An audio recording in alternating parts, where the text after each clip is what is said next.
Hey, what's going on? It's the What It Is show with Joel the Replenisher. And I think it might be episode 46. If I'm incorrect, please forgive me. But hey, we're back at it again. So, if you haven't been here before, what we do is we talk about what it is. And so 46 roughly. We'll put the little equal sign that has a curve on it in there.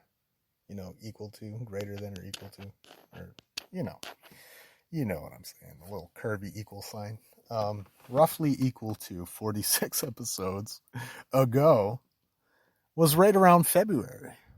And it just so happened that is when the whole COVID-19 thing started taking place and abruptly changing the lives of hundreds of millions of people. And those hundreds of millions of people are the people who live in the United States that I'm thinking of specifically, because that's where I live, but in Canada too. And honestly, this thing is global. That's why it's called a pandemic. It's a global pandemic. I believe pan, the Greek Latin root word for that, is all, including all. So pandemic, it's a big deal. It includes the whole entire globe. So when I said 100 million, I should have said hundreds of millions. I should have actually said 7.8 billion, is it now? Somewhere around there. Roughly 7.8 billion with a B. The same B they use in the word Bitcoin. It's a little old, but it's getting hot. Believe that.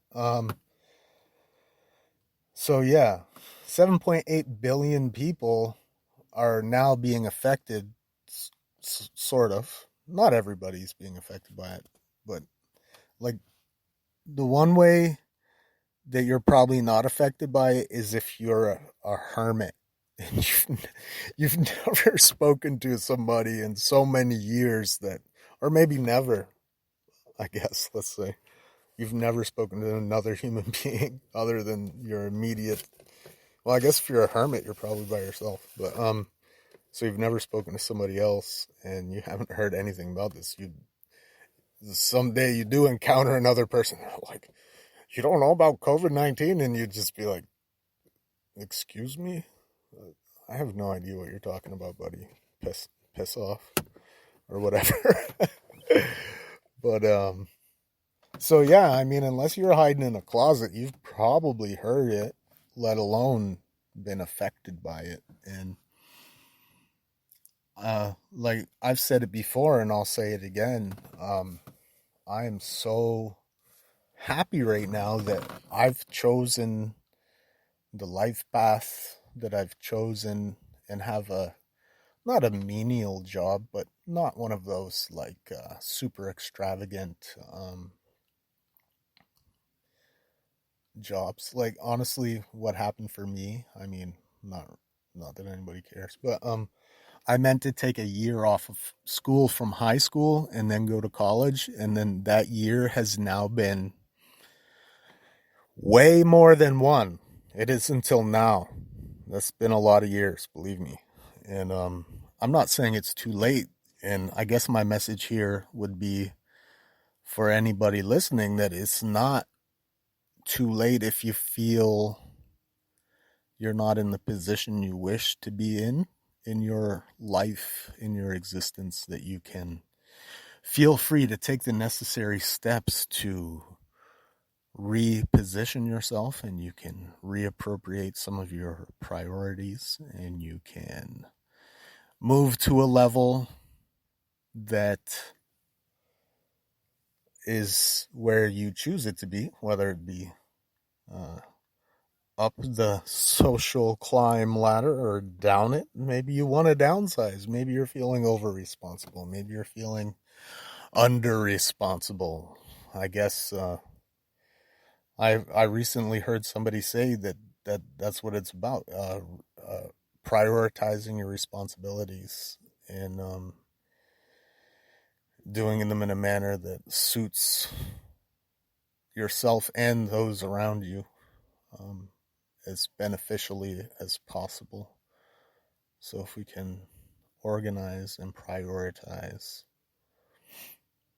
our priorities, so that's funny. Prioritizing your priorities. Putting them, well, I guess basically you have to first figure out what your priorities in life are,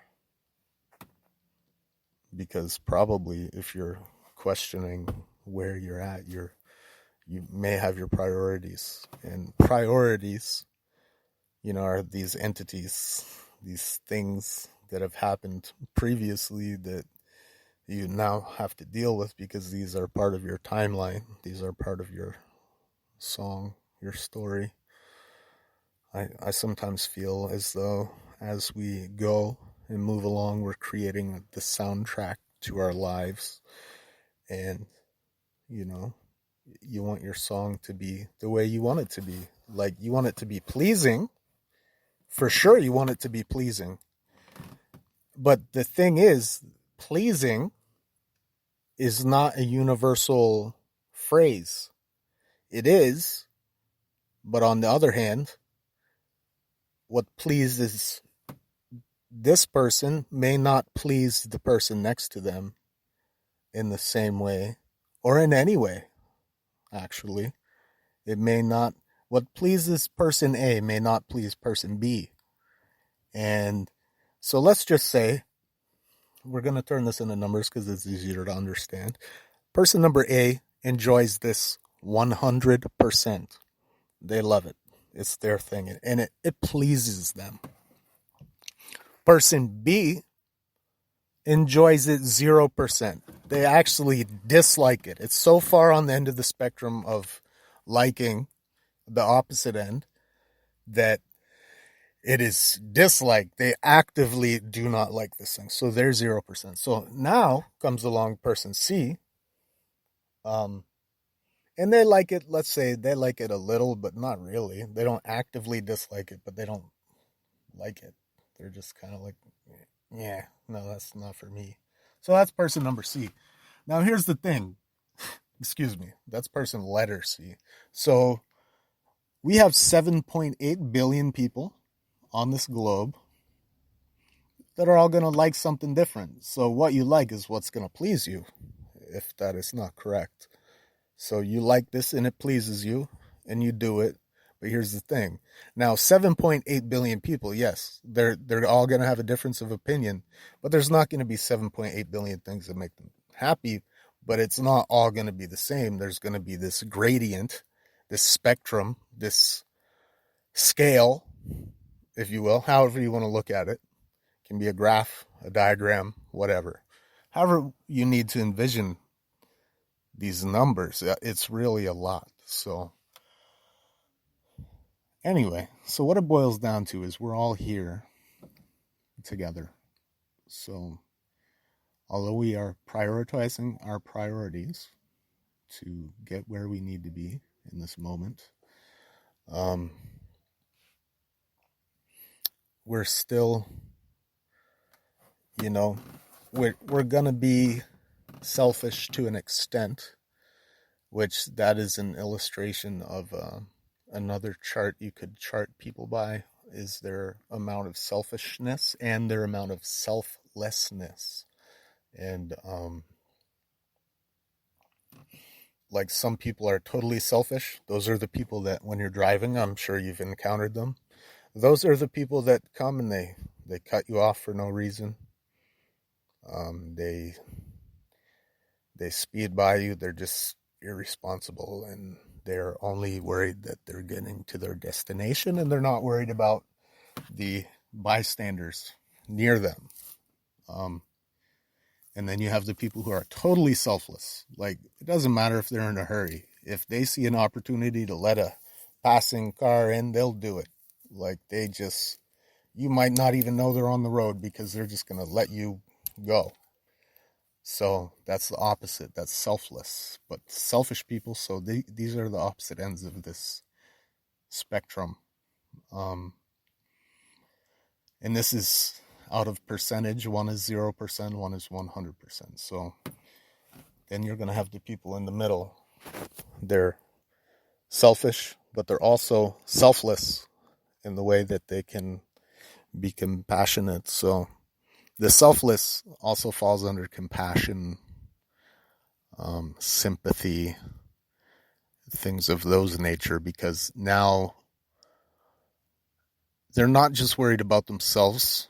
Yeah, they're still existing, but now their themselves means nothing. They're worried that they see somebody struggling and they want to help them. They want to, even if it's whatever they can do, they want to do it, and they do it. So the time they had for themselves is now gone because they've spent time, or maybe money. I mean, money's sort of like spending your time because it takes time to make money. So if you're helping somebody with your time, then you've spent, you know what I mean, I think, right? Maybe. I don't know.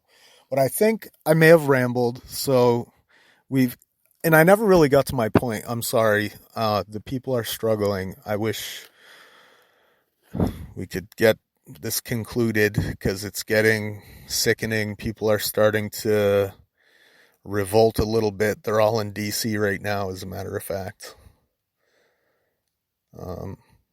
So yeah, this is the What It Is show.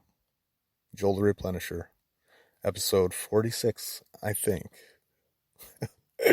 Thanks for listening. If you liked it, share it with your friends. If you didn't like it, hey, share it with your friends. They might like it. So, yeah, Spreaker. Check it out. It's nice. You can get an app on your phone if you really like to listen to me. And yeah, check me out, Joel the Replenisher with an A. Holla at your boy.